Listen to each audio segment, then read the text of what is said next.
ছাগল পালন গ্রামীণ অর্থনীতির গুরুত্বপূর্ণ ও মজবুত অঙ্গ। সাধারণত গ্রামীণ অর্থনীতি বলতে আমরা কৃষিক্ষেত্রকেই বুঝি, বিশেষ করে চাষাবাদকে। তার মধ্যে আবার সবার প্রথমে আসে ধান চাষ, তারপরে বিভিন্ন সবজি, ফল এইসব আসে। তবে কৃষিক্ষেত্র খুব একটা লাভজনক নয়, এটা আমরা যুগ যুগ ধরে দেখে আসছি। তাই কৃষিক্ষেত্রকে লাভজনক করার জন্য প্রাণী পালন করা হয়। গরু, মোষ, ভেড়া, ছাগল, হাঁস, মুরগি প্রভৃতি পালন করা হয়। তবে যে কোনো প্রাণী পালনের তুলনায় ছাগল পালন অনেক বেশি লাভজনক। কেন ছাগল পালন বেশি লাভজনক? ছাগল পালন বেশি লাভজনক হওয়ার প্রধান কারণ হলো এর খরচ ও পরিশ্রম খুবই কম।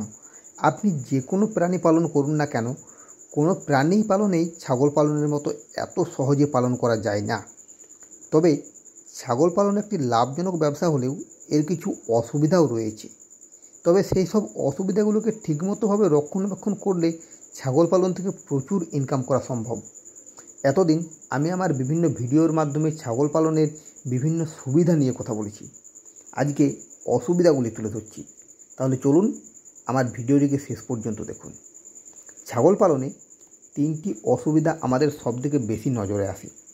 সেগুলি হলো ছাগলের বাসস্থান, খাদ্য ব্যবস্থাপনা ও ছাগলের রোগবালাই।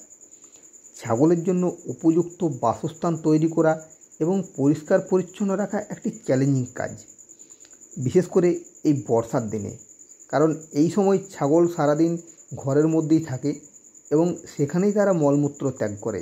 তার ফলে ঘরটা ভেজা স্যাঁতস্যাঁতে থাকে, এমনকি কাদাও হয়ে যেতে পারে। তাই ছাগলের জন্য এমন একটি ঘর নির্মাণ করতে হবে যেটা শুকনো থাকবে এবং ঘরে যেন ঠিকমতো বাতাস চলাচল করে, আর ছাগল যেন উঁচুতে থাকতে পারে। ছাগলের ঘর থেকেই ছাগলের সবথেকে বেশি সমস্যার সৃষ্টি হয়। তাই ছাগলের বাসস্থানের জন্য এমন একটি জায়গা নিশ্চিত করতে হবে যা হবে নিরাপদ, আরামদায়ক এবং ঘরে ছাগলের জন্য পর্যাপ্ত জায়গা থাকবে। তবে খুব ভালো ঘর আবার ব্যয় সাপেক্ষ। এছাড়া ছাগলের জন্য সঠিক খাদ্য সরবরাহ করাও একটি গুরুত্বপূর্ণ বিষয়। তাদের পর্যাপ্ত পরিমাণে খাবার দিতে হবে, ঘাস দিতে হবে, দানা খাবার দিতে হবে, খনিজ, ভিটামিন পর্যাপ্ত পরিমাণে দিতে হবে। ছাগলের পেট ভর্তি রাখার জন্য পর্যাপ্ত পরিমাণে সবুজ ঘাস যোগান দিতে হবে। এর জন্য উপযুক্ত চারণভূমির প্রয়োজন। চারণভূমি না থাকলে ঘাস লাগাতে হবে। তবে এই বর্ষার সময় ছাগলের খাবার জোগাড় করা খুবই কষ্টসাধ্য একটি কাজ। আর ছাগলের আরেকটি সমস্যা হলো এদের রোগ। ছাগলের বিভিন্ন ধরনের রোগ দেখা যায়। যেমন ছাগলের সবথেকে মারণ রোগ হলো পিপিআর। এই রোগ যদি একবার কোনো খামারে প্রবেশ করে তাহলে খামারের সমস্ত ছাগলগুলোকে একসাথে নিয়েই সে যাবে। তাই পিপিআরের হাত থেকে ছাগলকে রক্ষা করাটা একজন খামারের একান্তই কর্তব্য। এছাড়াও কৃমির সমস্যা ছাগলের সবথেকে বড় সমস্যা, যা ছাগলের স্বাস্থ্য এবং উৎপাদনশীলতাকে প্রভাবিত করে। এদের দ্রুত শনাক্তকরণ এবং চিকিৎসার অভাব ছাগলের মৃত্যুর কারণ হতে পারে। এই 3টি ছাড়াও একজন ছাগল পালক ছাগল পালনে আরও কিছু অসুবিধার সম্মুখীন হয়। যেমন ছাগল পালনের প্রয়োজনীয় জ্ঞান না থাকার জন্য একজন ছাগল পালককে প্রচুর অসুবিধায় পড়তে হয়। প্রশিক্ষণ এবং অভিজ্ঞতার অভাবে অনেক সময় খামারিরা ক্ষতির শিকার হন। তাছাড়া ছাগল বিক্রির জন্য একটি স্থিতিশীল বাজার থাকা প্রয়োজন। ছাগল পালকেরা কোথায় ছাগল বিক্রি করবে তার জন্য একটি নিশ্চিত জায়গার প্রয়োজন। না হলে দালালদের দৌরাত্ম্য বাড়বে।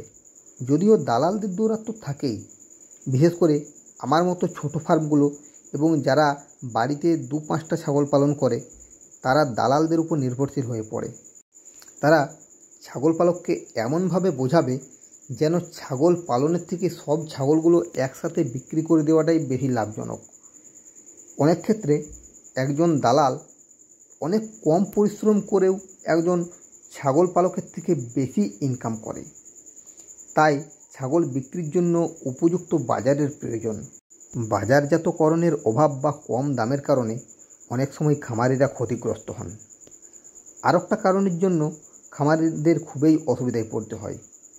কিছু ছাগল, বিশেষ করে পুরুষ ছাগল বা যেগুলো বড় পাঁঠা ছাগল আমরা বলি, এরা খুব জোরে জোরে একটা বিকট শব্দ করে, যা প্রতিবেশীদের জন্য এমনকি বাড়ির লোকেদের জন্যও সমস্যার সৃষ্টি করে।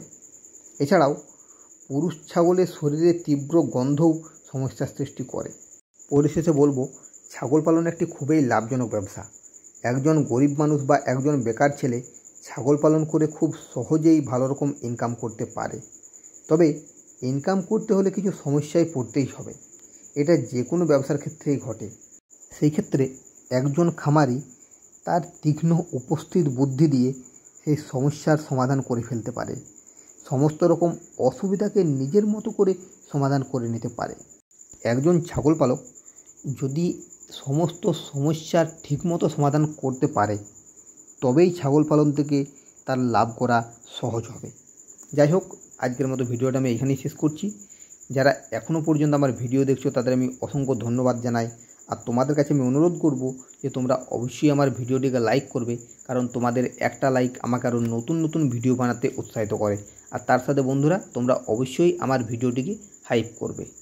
আজকের মতো এইখানেই শেষ করছি। এরপরে তোমাদের সাথে দেখা হবে নেক্সট ভিডিওতে। ধন্যবাদ।